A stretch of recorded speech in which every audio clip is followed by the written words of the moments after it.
Pake, kae lo sawangen tanggane adewe. Ngapa lo sakjane wong aku wis di bojo. Lek pantes nyawang bojoku sing ayu dhewe. Lah, apa to Pak iki? Piye bune? Pak, tanggane adewe kalau anake kok akeh. Lah ngopo to, Bu? Wong jarane akeh anak akeh rezekine. Sampeyan milih. Ora ngono lho Pak ne. Bocah jaman saiki karo mbiyen kuwi wis beda. Yo beda to, Bune. Yo jelas ora kena dibanding-bandingke. Wonten napa to Bu ne, Pak ne, sakjane kok enek wigati tenan. Kae lho, Nduk.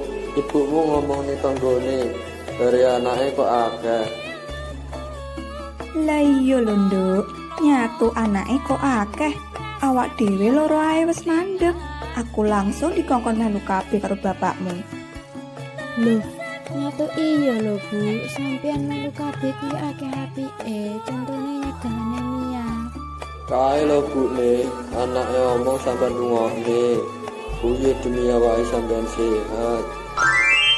Tapi yo Pak, ibu ki meri nyawang tanggane awak dhewe lek ditinggal enek bature anake sing cilik. Bu, sadurunge sampean gelem melu kabeh. Kan wis pernah tak takoni bolak-balik, sampean yakin apa ora melu kabeh?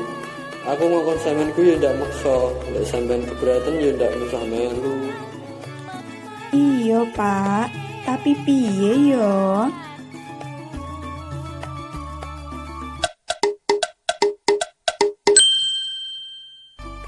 KB, Keluarga Berencana. Program pemerintah kang migunani 1. Neken cacahe populasi. 2. Nuwuhake kesejahteraan keluarga. 3. Ningkatake kesehatan para ibu. 4. Ngendhaleni resiko kematian ibu lan anak. Ayo dulur-dulur padha melu KB. Bijak sajroning tumindak. Anak loro cukup. Iklan layanan masyarakat kaaturaken dening SMA Negeri 1 Gondang, Tulungagung.